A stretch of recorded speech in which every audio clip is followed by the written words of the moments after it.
Magandang araw po sa inyong lahat.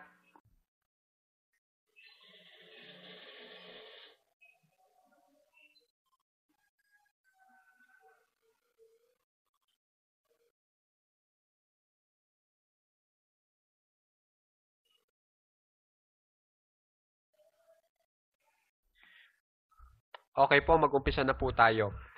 Ang have been to po, tapos ang kasunod ay lugar, o kaya ang has been to, tapos ang kasunod ay lugar, o kaya ang had been to, tapos ang kasunod ay lugar. Ang ibig sabihin po niyan ay ang ating pinag-uusapan ay naranasan mo na makarating sa isang lugar na iyon. Okay?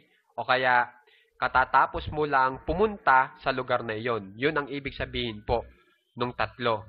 Okay? Pero pag gumawa tayo ng halimbawa, ang gagamitin po natin na na pang tapat sa have been to plus lugar o kaya has been to plus lugar o kaya had been to plus lugar ay ito. Itong nanggaling na sa. Okay? Pero alam nyo na ang ibig sabihin ng nanggaling na sa. Ito nga.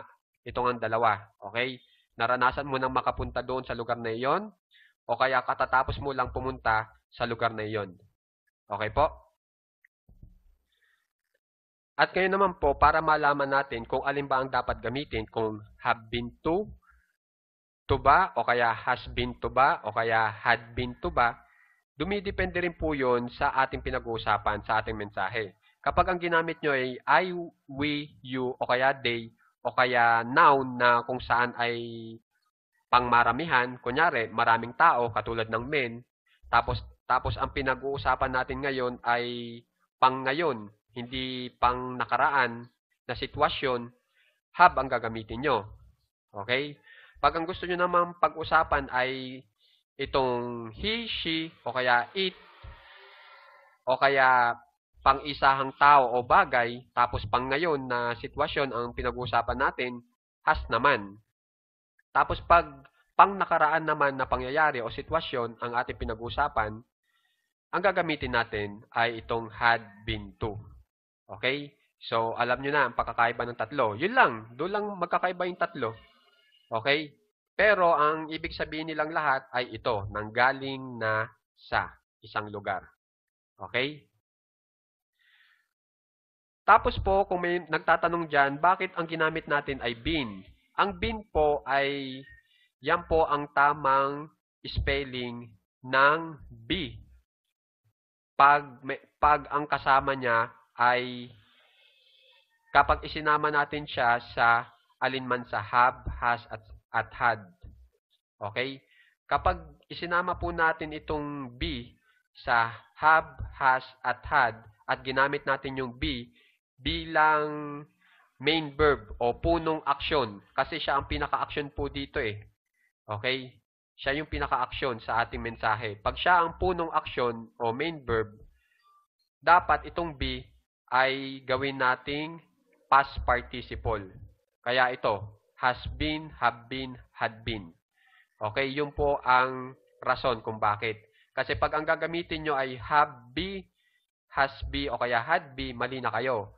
O kaya has being, have being, had being, mali na kayo.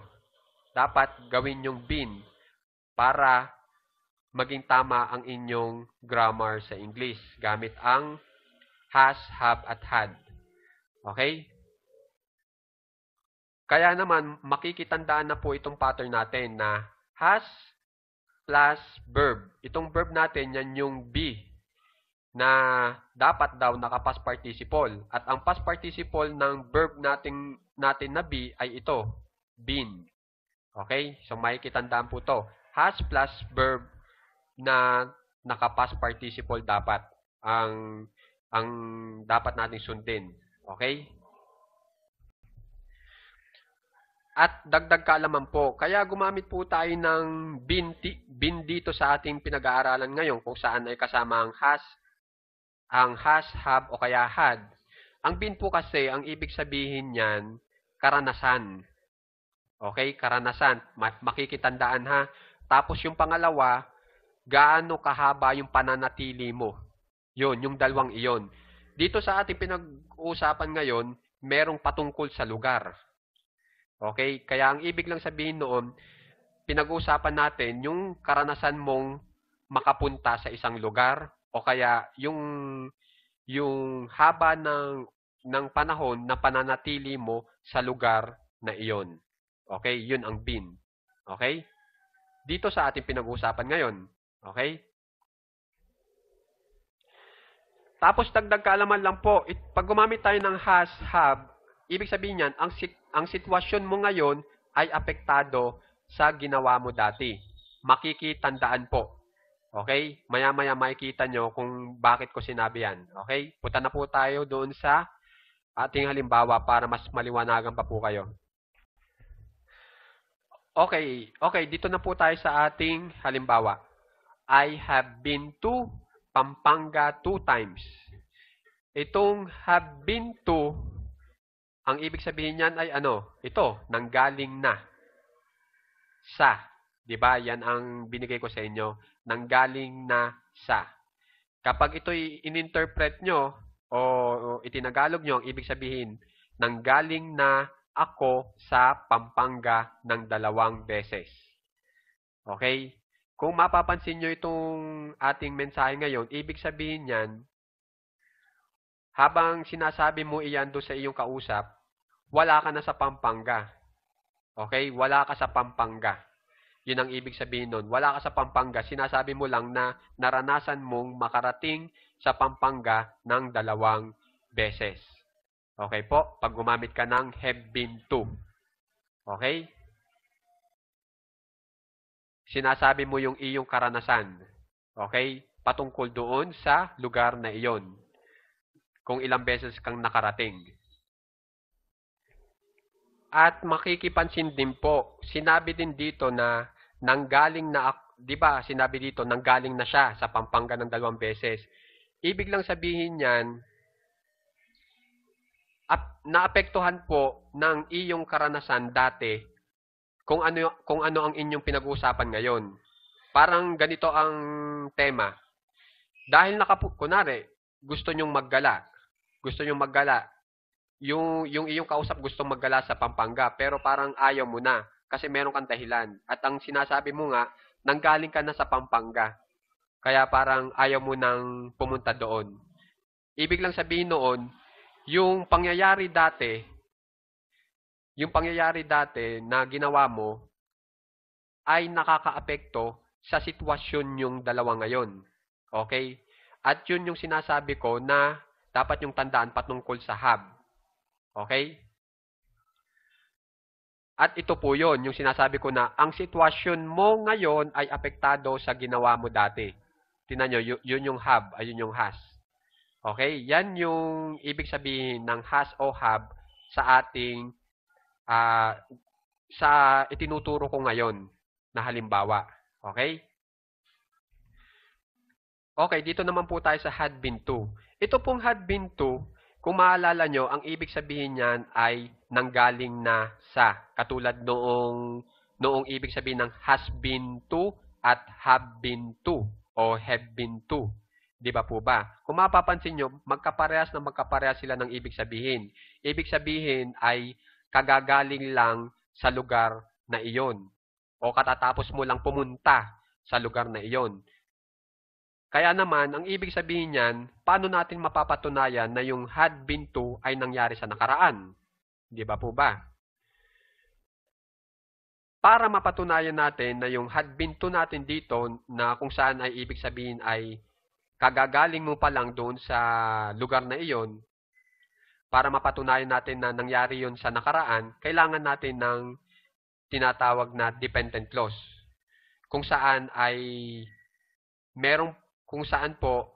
meron niyang impormasyon na ang ilalagay natin ay pang nakaraan na impormasyon. Okay? So, ang ibig ko lang sabihin, pag gumamit tayo ng had been to, kailangan natin ng tulong ng dependent clause kung saan siya yung magpapatunay na nangyari yung had been to natin sa nakaraan. Okay? Ito po yung ating halimbawa. Siya ay nanggaling na sa palengke. Pag sinabi kasi natin itong siya ay nanggaling na sa palengke, ibig sabihin niyan, kagagaling mo pa lang doon sa lugar na yon, kapupunta mo pa lang. Okay? So, hindi mo na kailangan pumunta doon sa lugar na yun kasi kagagaling mo pa lang, di ba? Pero paano mo masasabi na ito'y nangyari sa nakaraan? Kailangan natin ng tulong ng dependent clause. At ito nga yun, bago siya umuwi ng bahay. Okay? Ibig sabihin yan, ang ibig sabihin nung ideya na bago siya umuwi ng bahay, yung tao nakauwi na sa bahay. Pero bago pa mangyari yung nakauwi na yung tao sa bahay, meron pang unang pangyayari. At yun nga ay kung saan ay kabilang yung had been. At ito nga yun, siya ay nanggaling na sa palengke. Okay? Kaya ibig lang sabihin niyan, dahil po dito sa dependent clause natin na bago siya umuwi ng bahay, pinapatunayan nitong dependent clause na nangyari sa nakaraan itong siya ay nanggaling na sa palengke. Kaya tatandaan, kapag gumamit tayo ng had been to, dapat meron tayong dependent clause na ang pangyayari ay nangyari sa nakaraan. Katulad nito, umuwi. Went home. She had been to the market. Yan yung unang pangyayari before she went home. Yan yung pangalawang pangyayari sa nakaraan. Okay? Okay po, dito naman po tayo sa paggamit ng went to plus lugar. Pag gumamit tayo ng went to plus lugar, ibig sabihin niyan, pumunta sa. Huwag niyong lalagyan ng na. Huwag niyong sasamahan ng na. Kasi pag sinamahan niyo ng na, ibig sabihin, gumagamit na tayo ng has, have, o kaya had. Katulad kanina. Okay? Kaya ang ibig ko sabihin dito sa went to plus lugar, pangyayari dati pero walang epekto sa sitwasyon ngayon. Kasi pag nagkaroon ng epekto sa sitwasyon ngayon, ang ginagamit na po natin ay has, have, o kaya had. Katulad doon sa mga halimbawang binigay ko kanina. Okay? Kaya ito po yung ating halimbawa. I went home. Umuwi ako ng bahay. Kung mapapansin nyo, ang ibinibigay ko na ideya ay pang nakaraan. Walang naapektuhan na sitwasyon sa ngayon. Okay? Ibig lang sabihin niyan, kung umuwi ako ng bahay dati, ngayon, pwede uli ako umuwi ng bahay. Pang ngayon naman. Di ba? Yun ang ibig sabihin noon. Ibig lang sabihin, hindi ako apektado doon sa sitwasyon. Katulad doon sa has, have, o had yung paggamit noon. Kasi di ba pag gumamit ka ng has, have, o had, kauuwi mo pa lang. Bakit kauuwi? Bakit kauuwi? Kauuwi mo pa lang. Yun yung gamit ng has, have, at had. Dito sa I went to, umuwi ka na dati. Ngayon, pwede ka uli umuwi. Kasi dati umuwi ka, ngayon hindi ka pa nakakauwi. Kaya pwede ka umuwi ngayon. 'Di ba? Yun po ang kaibahan noong dalawa, ng went to at saka nung has, have, o kaya had been to. Okay? Okay, ito naman po ang gamitin natin. Has gone to, have gone to, had gone to. Okay? Hindi ko na po ibibigay sa inyo yung kung anong subject ang dapat gamitin kasi katuturo ko lang, 'di ba? Yung has dapat ang gagamitin ay he, she, it at saka pang-isahan na tao o bagay. Yung katulad kanina. Okay, ganun lang din po 'yon, okay? At saka yung has pang ngayon, yung have pang ngayon, yung had pang nakaraan. Okay? Yung katuturo ko lang kanina. Yun lang ang tatandaan nyo para dyan. Okay, ito pong tatlo na has gone to, have gone to, o had gone to, plus lugar, ang ibig sabihin niya sa Tagalog ay nasa, plus lugar, plus na. Yan ang ating pattern. Okay? Iginawa ko na kayo, ha? So, susundin nyo na lang yan. Tingnan nyo, meron tayong na. Kasi gumamit tayo ng has, have, at had. Okay? Ibig sabihin yan, kapag gumamit tayo niyan, nitong has gone to, o alinman dyan, ang ibig sabihin, yung tao ay wala dito. Wala dito sa lugar na ito, kundi nasa ibang lugar ngayon. Yun po ang ibig sabihin. Ito po yung ating halimbawa. Where is Kong? Nasaan si Kong? Okay? Ang sagot ko naman, Kong has gone to Payamansyon. Si Kong ay nasa Payamansyon na. Kaya ibig sabihin niyan, habang tayo nag-uusap, wala na dito si Kong. Si Kong ay nandoon na sa Payamansyon. Yun ang paggamit ng had gone to, have gone to, o kaya has gone to, plus lugar. Okay? Yun ang ibig sabihin. Tapos, balik tayo dito. Yung paggamit ng had gone to, yung may HAD, yung pang nakaraan. Gagamit din tayo ng dependent clause. Ito, Kong has gone to Payamansyon.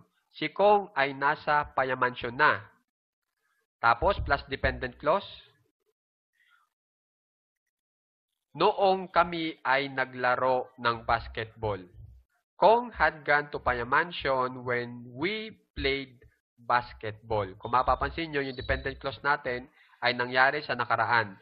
Na ang ibig sabihin, bago pa mangyari itong nakapaglaro na kami ng basketball, si Kong ay nakauwi na sa Payamansyon. Okay? Unang pangyayari ay itong had gone to Payamansyon. Kong had gone to Payamansyon. Second na pangyayari o pangalawang pangyayari sa nakaraan ay itong when we played basketball. Noong kami ay naglaro ng basketball. Okay po, dito naman tayo sa paggamit ng has been in, have been in, o kaya had been in. Okay? Plus lugar. Ang ibig naman po sabihin niyan, sinasabi mo ang haba ng pananatili mo sa isang lugar. Okay? Ang sitwasyon dyan, maaaring sinasabi mo ito na wala ka na sa lugar o nandoon ka pa rin nananatili. Okay? Okay, dito po muna tayo sa ating halimbawa. I have been in the Philippines for 2 years. Nananatili ako sa Pilipinas ng 2 taon na. Ibig sabihin, nasa Pinas ako ng 2 taon magpahanggang ngayon. Okay? Simula dati, magpahanggang ngayon, nakaka-2 taon na ako sa Pilipinas. Okay? Nananatili. Ang ibig sabihin ng have been in ay nananatili na plus lugar. Okay? Kaya ibig sabihin, huwag nyo tatanggalin yung na. Kasi yung na, yan yung has, have, at had. Okay? Yung nananatili, yan yung been. Okay? Tapos yung in, sinasabi dito, yung haba ng pananatili natin. Okay? Ngayon, dito naman tayo sa paggamit ng had been in. I had been in the Philippines for 2 years before we decided to go back to Norway. Nasa Pinas ako ng 2 taon. Tapos yung dependent clause natin, huwag niyong kalilimutan na pang nakaraan. Bago kami nagdesisyon na bumalik sa Norway. Ayan po. Okay? Kung mapapansin nyo dito sa ating halimbawa, ay habang sinasabi ko yung mensahe, ay nandito pa rin ako sa Pinas. Samantala dito sa pangalawa, wala na ako sa Pinas, nandun na ako sa Norway. Okay? Kaya sinasabi ko dito, maaring sinasabi mo ito na wala ka na sa lugar o nandun ka pa rin nananatili. Okay? Tapos ito nga pala po yung tamang pagpapaikli. Okay? Yung she's, she has. I have. She'd, she had. Okay? They had. Okay? Pag gusto nyo maglagay ng hindi, ang ilalagay nyo yung not. I have not been to India. O kaya, I've not been to India. Hindi pa ako nakakagaling sa India. Okay? Okay, dito naman po tayo sa paggamit ng been plus lugar. Okay? Hindi po kasi lahat ay maaaring gamitan ng to o kaya ng in. Minsan, kailangan po natin gumamit ng been lang plus lugar. Kalimitan po, ginagamitan ng been ay yung mga adverbs katulad ng there o kaya here. Okay? Gumagamit tayo ng been o kaya ng home o kaya ng abroad o kaya ng overseas. Mga ganun po. Okay? Bale, ang ibig sabihin po ng been plus lugar, ang ating gustong ibigay na ideya ay haba ng panahon o kaya experience na nakapunta ka doon sa lugar na iyon. Okay? So, nakadepende na po sa atin kung anong uri ng ideya o impormasyon ang gusto nating ibigay, kung haba ba ng panahon o experience. Okay? Yun ay nakabase na sa paggawa ng ating mensahe. Okay po?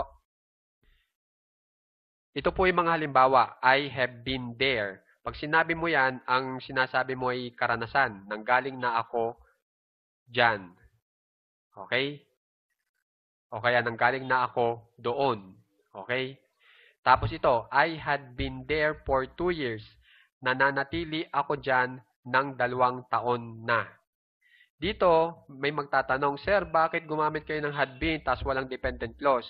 Ang sitwasyon natin dito ay alam na nung kausap mo yung ating dependent clause. At nagbigay lang tayo ng ideya na nauna itong pangyayaring ito na may had been bago pa mangyari yung nasa isip noong iyong kausap na nangyari na. Okay, kunyari, I had been there for 2 years when we became friends. Nananatili ako dyan ng 2 taon na noong tayo ay naging magkaibigan. Yung grupo ng mga salita o dependent clause na noong tayo ay naging magkaibigan, alam na noong kausap mo. Bali, nagbigay lang tayo ng ideya na bago pa tayo maging magkaibigan, nananatili na ako ng 2 taon sa lugar na iyon. Okay po? Tapos to, I've been here for 2 years. Nananatili ako dito ng 2 taon na. Okay? Tapos to, I've been home. Nananatili lang ako sa bahay. Okay? Ito pa po, I've been abroad 3 times. Nanggaling na ako sa abroad ng 3 beses. I've been abroad for 3 years. Nananatili ako sa abroad ng 3 taon. Okay po? Ibig sabihin nito, simula dati, magpahanggang ngayon, nakaka-3 taon na ako sa abroad. Okay? Ibig sabihin, nasa abroad ako. Okay? Ngayon, samantala dito, I have been abroad 3 times, wala ka na sa abroad. Okay? Wala ka na sa abroad. Sinasabi mo lang doon sa kausap mo. So, kung mapapansin nyo, yan ang pagkakaiba. Okay? So guys, maraming salamat po sa mga nanood, lalo-lalo na sa tumapos ng ating video. Sana marami po kayo natutunan. And sana lagi po kayong maayos dyan ngayon. Alam naman po natin ang sitwasyon ngayon. Sana lagi po kayong okay. And salamat nga pala po doon sa mga nagsasubscribe, naglalike, nag-share ng ating channel para tulungan ang channel na ito at para makatulong din sa iba para makita noong baka sakali yung gustong matutong mag-English nang dahil sa inyo matututo rin dahil po sa pag-share nyo. Salamat pong marami at good day po muli sa inyong lahat.